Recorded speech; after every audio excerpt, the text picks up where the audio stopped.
I made a video a few days ago about what if you learned that you were in the Great Tribulation right now.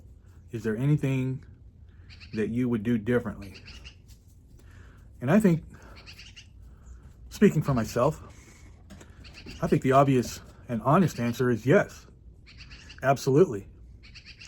We've grown, Christians anyway, we've grown so accustomed to the idea that the really bad times aren't going to come until after the church is gone. And for the most part, it's true. That's absolutely true. The church has no business in the Great Tribulation. There's no reason for the church to be in the world during the Great Tribulation.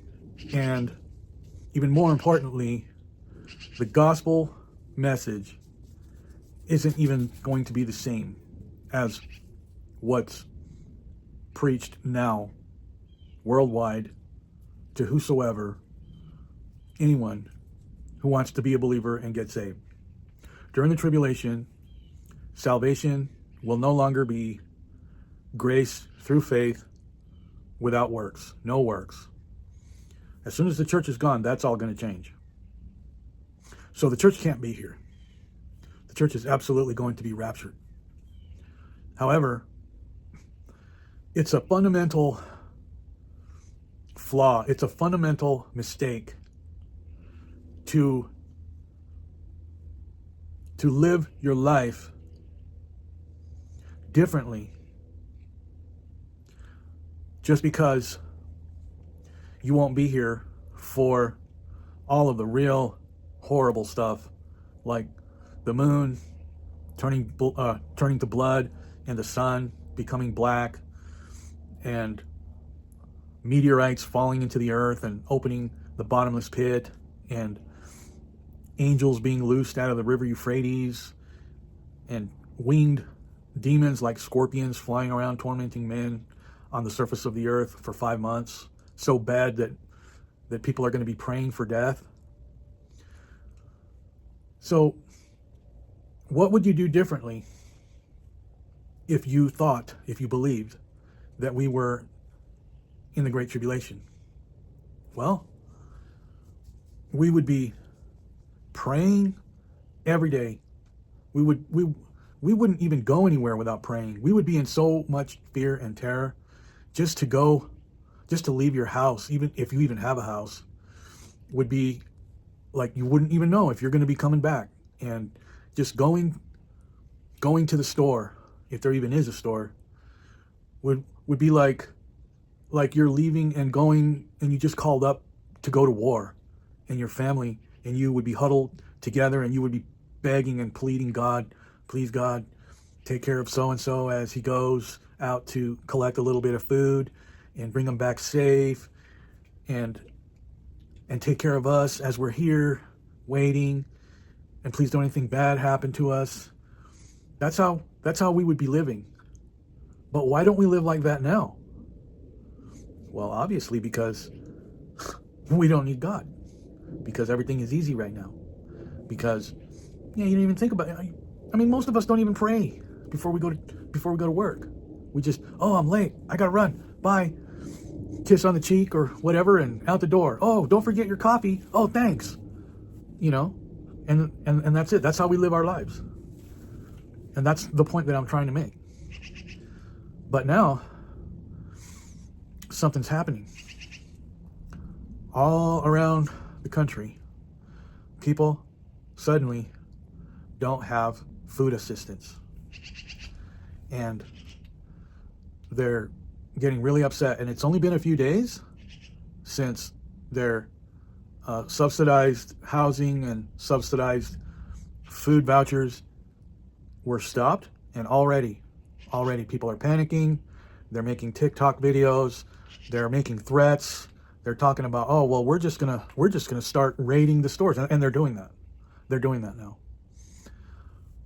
And that's also the point of my previous video, because if we don't start practicing now, relying on God for everything, then if and when hardship comes, and I'm not even talking about the tribulation, things can get really bad without going into the tribulation.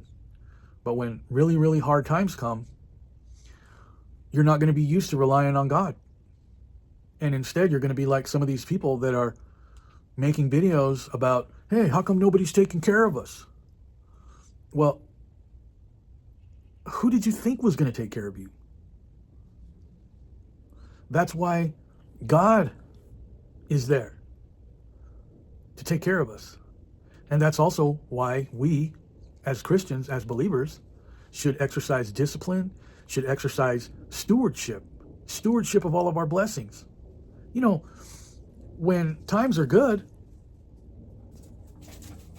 you don't think that God is observing and watching and see what you do with your surplus, how you take care of your home, of your vehicles, of your everything that you have.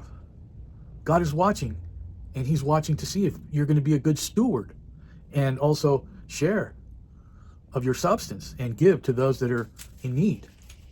All these things all play a part going into that time when it's going to be really rough. And there's going to be a lot of people that are going to be crying out to God, and the windows of heaven are going to be shut. It's just exactly like during the time of Joseph in Egypt, when God warned him in a dream about the 7 years of famine, and that first there was going to be 7 years of plenty. And so Joseph made storehouses and told the Egyptians to store grain for the bad years. And because of that, Egypt became rich, because the other surrounding nations, they weren't prepared.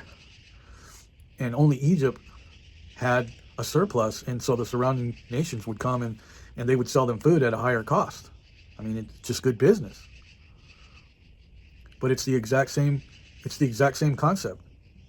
And what we as Christians should be doing is we should be spending time in the Word, because all this wisdom is in there, in the book of Proverbs, in the book of Psalms.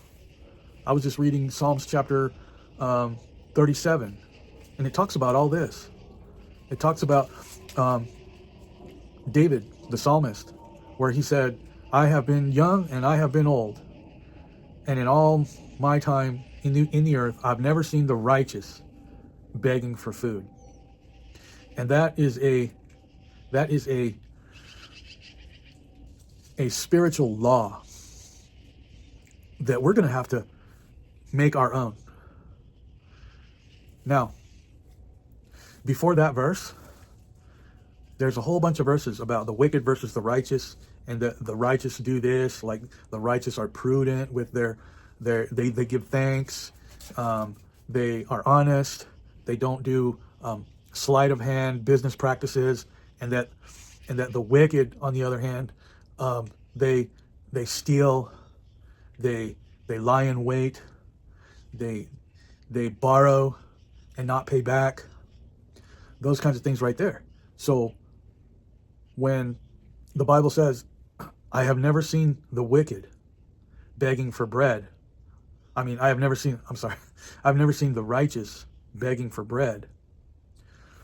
Well, you have to read in the context and all those prerequisites for being considered righteous, as in that context, not necessarily righteous as in, oh, I'm saved, I'm a Christian, I'm washed in the blood, all my sins are forgiven. No, this context here is on a righteous person. I've never seen a righteous person, a person who's honest, who's only done honest business practices, never seen an honest person begging for bread. And that's going to be very important as we continue to slide down into the Great Tribulation. It's going to be very important because we're going to be tempted as things get tight, as you have to start wondering, okay, do we pay the mortgage or do we eat? When you're going to have to start debating, okay, do we take that vacation next year to Disney World, or do we get caught up on the car payments? As things start to tighten up, It's going to be important to build a history of being a righteous person and not to be tempted because of necessity, because you feel, oh, well, I have to eat, so I'm going to sell drugs. Or I have to eat, so I have to sell my body. Or I have to eat, so I'm going to sell my children. Or, yeah, people do that. People do that stuff. And the reason is because they don't have faith in God. Because they haven't built that trust over time where you can see God demonstrate and give you and verify his provision. And it's very important that we do that during the good times so that we can have that faith. And when times get really tight and everybody else around you is starting to panic and crumble, you could be that one that's like, don't worry about it. God's in charge. God's going to take care of us. Let's all keep praying. And God's going to provide everything we need. Not everything we want, but everything we need. God's going to provide for us. And unfortunately, most people, and a lot of even Christian people, they don't have that. They don't have that faith. And that's exactly what's going to start happening is what's happening. Is people are going to start panicking, and it's going to start getting ugly. It's going to start getting ugly. But you as a Christian, me as a Christian, we need to start trusting in God more. We need to be tribulation minded. We don't need to wait until the Great Tribulation to start living in the Great Tribulation. That's what I'm going to start. That's what I'm going to start doing myself, and I have been, and that's what I'm going to start encouraging other people to do. Don't wait until the Great Tribulation. Start living now in the Great Tribulation, and watch God take care of you. He will. He'll take care of you. Does that mean that you're not going to go hungry sometimes? No. But you know what? Most of us, myself included, we can lose a few pounds. And I'm not trying to make light of this. Starvation is a very, very serious thing, and it's very sad. And I hope that we never have to experience starvation. But even if we do, you have to make up your mind that, okay, God, I will starve to death before I do some of the things of the wicked just to survive. And I know it's kind of like I'm talking out of my left ear right now because I'm full and I'm fed and I'm not hungry. But are we going to believe the Bible or not? And that's what the Bible teaches. We're not to love, not even our own flesh, to the death for the faith.